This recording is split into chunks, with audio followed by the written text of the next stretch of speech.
With the next row of treads set solid enough to build on, I mark out a centre point on the square paver and set it into the centre of our platform. After checking that it's completely flat and level, I start adding the other pavers either side of it and check them for level as I put them in place. You come and go like a monsoon rain. You hide and show like a lightning bolt. You have it all. In the last episode, we completed the third step that comes off the deck area and laid the 300 by 300 pavers for the triangular platform step that transitions between the two staircases, using a half offset brick pattern to keep it consistent with the pattern that we've established at the beginning of the staircase. We also completed the first of the 3 square platform steps that take us up to the parking space. There are good reasons why we've chosen to use an offset brick pattern for these pavers. This cascading platform staircase has a couple of difficult transition points.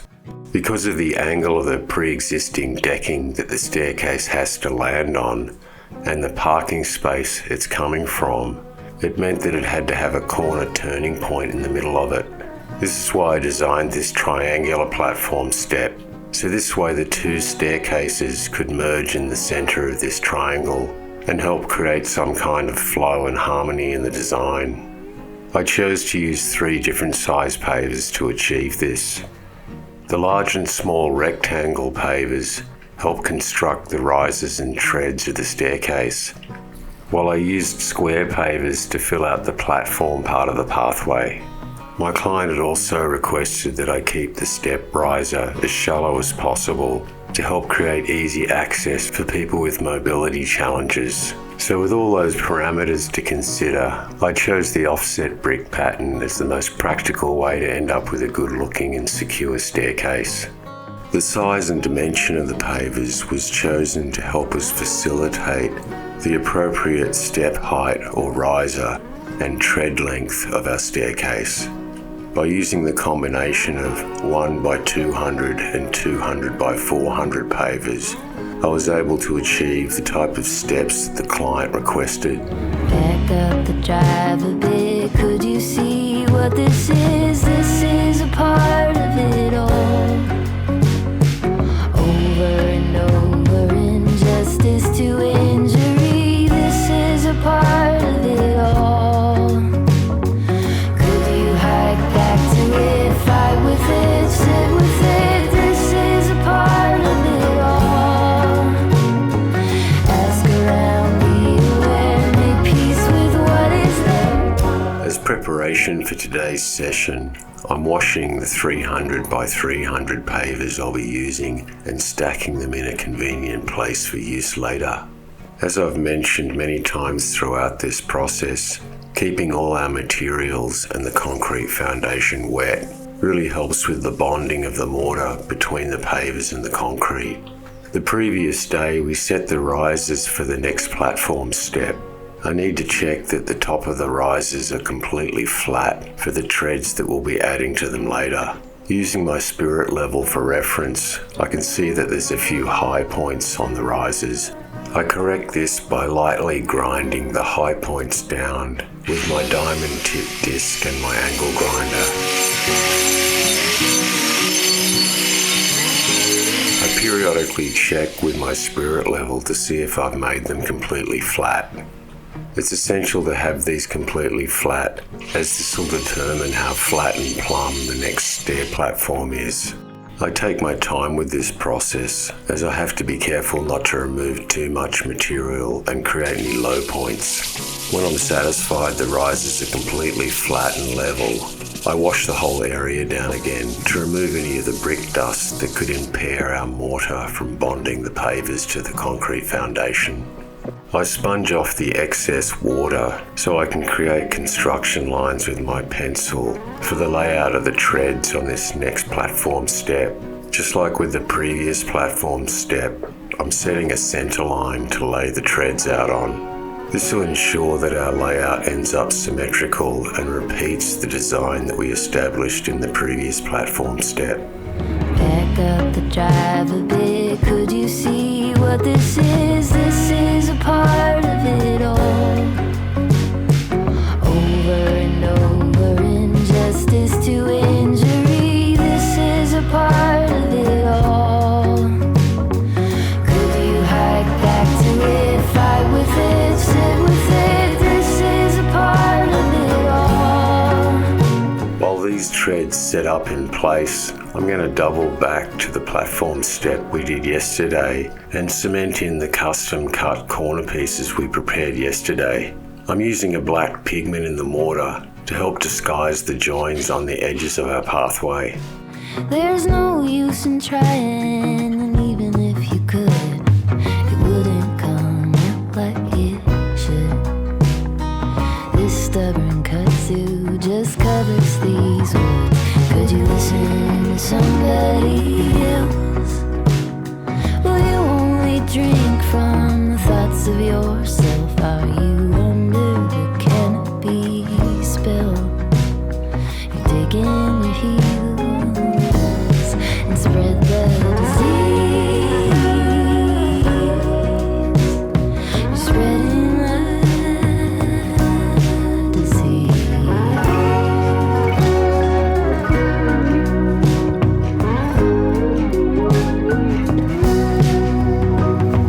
Back up the drive a bit, could you see what this is? This is a part of it all. Over and over, injustice to injury, this is a part of it all. With the next row of treads set solid enough to build on, I do the dry layout of the first row of 300 by 300 square pavers. I mark out a center point on the square paver and set it into the center of our platform. After checking that it's completely flat and level and has a slight gradient for our rain runoff, I start adding the other pavers either side of it and check them for level as I put them in place. Because our concrete foundation is relatively flat and level, the size of the packers under these pavers is remaining quite consistent, and in this case it seems to vary between a 5 and a 6 mil packer to keep them all plumb and level. Once all the pavers are in place and level, I do one last double check on the width to make sure we're sticking to the formula of a 1500mm wide pathway. I'm then ready to start the cementing process. You'll notice how I have towels spread out where I'm working. This enables me to place the paver upside down in preparation for laying it, without getting any scratch marks on the top of it. These pavers can scratch easily, and I'm trying to keep a very clean look on the top of our work. The thickness of the packers I'm using to get the pavers level works as my indicator for how much mortar to add. There should be enough for some of the mortar to squeeze out the side of the paver as I hammer the paver down onto the packers.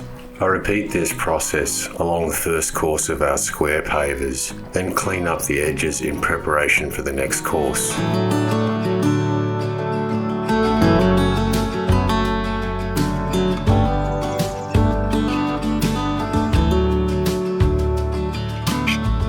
You said, let me tell you everything I've seen, the friends I've made, and then you tell me how you've been.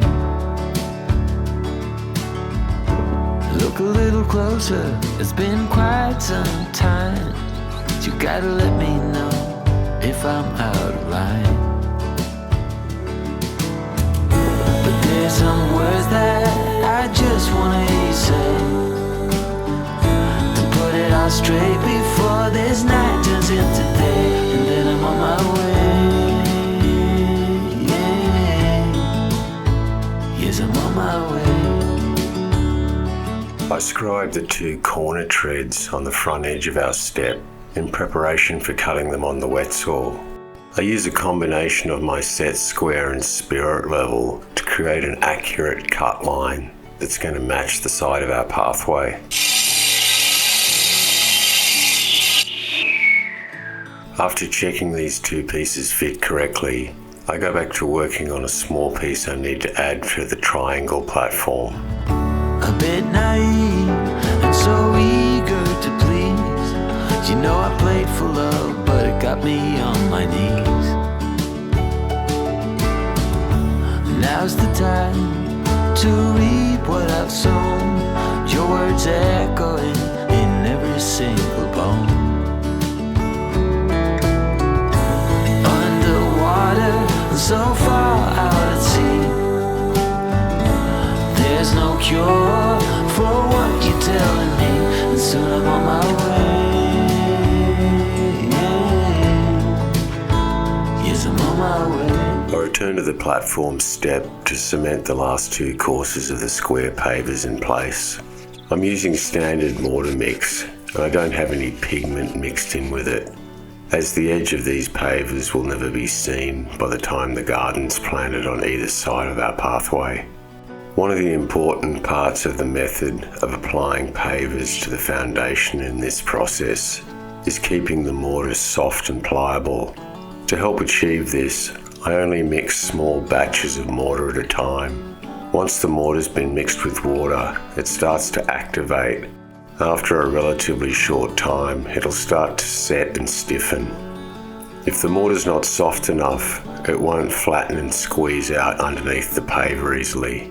The other important part of the process to keep the mortar soft is keeping everything slightly wet. You'll often see me use my bucket and sponge to slightly dampen down the paver and the concrete foundation before I apply the mortar. This helps slow the stiffening process and ensure we get a really good bond between the paver and the foundation. You can easily tell when you have the right consistency of mortar by the way the paver will squeeze down and settle on top of the packers, with some of the mortar squeezing out the side of the paver. I add the last course of this platform step before we move on to adding the riser, which will complete our day's work. I've been using tile cement instead of mortar to attach the risers with some black pigment mixed in, as the side of the risers are visually exposed. I attach the 100 by 200 risers the same way you might attach tiles to a wall. The principles of getting a good contact and adhesion are the same, making sure you have good coverage of the product on both surfaces and squeezing it tight into place so some of the material squeezes out the side. Of all the magic places in the world I've been to, this is where my heart is. Oh, you know it's true. No matter where I go, I'm coming home to you. Been walking down the street so many times, my feet know every brick and stone. Could wear a blindfold. No matter what I do, I'm coming home to you. After letting the risers for the last platform step set up overnight, we prepare for the final day of paving. I remove the temporary barricades and prepare the surface by giving it a thorough sweeping and wash down.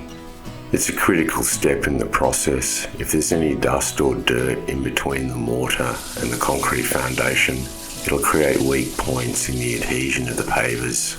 As this is the third identical platform step we're constructing, the whole process is becoming quite automatic by now.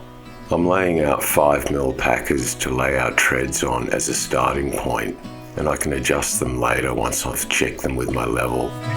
I've seen many places where the beauty never ends. Different cities, friendly faces, and perhaps I'm going back. But I don't have to be chasing every dream that I have. Oh, no.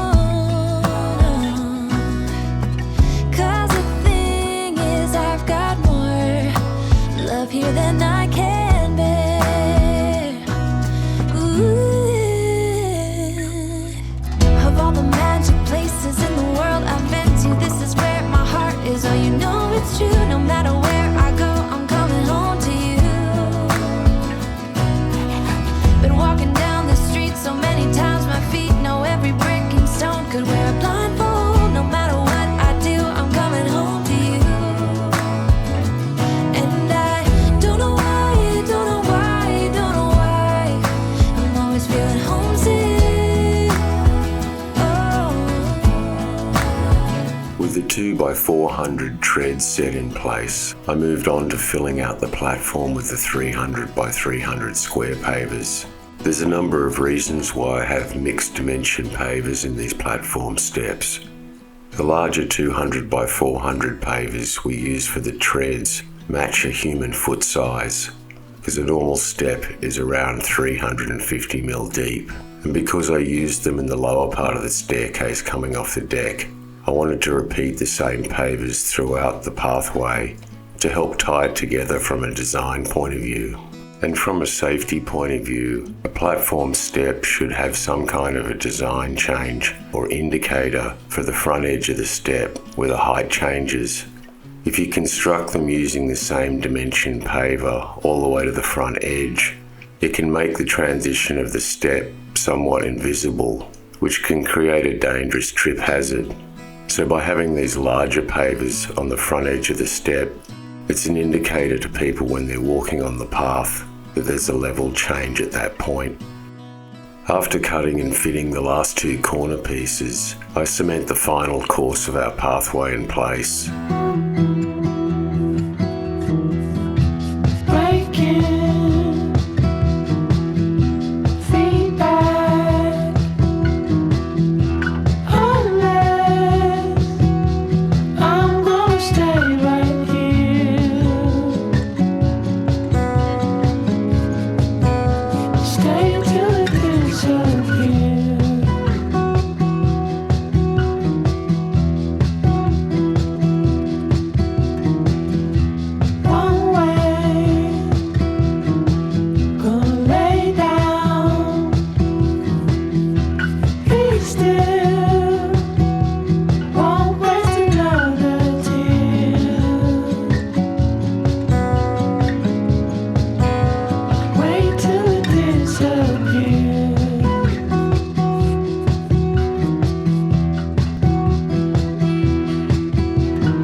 This completes our platform staircase, clad with charcoal pavers over a concrete foundation. If you enjoyed watching this series, you might want to check out my YouTube channel for other backyard landscape projects.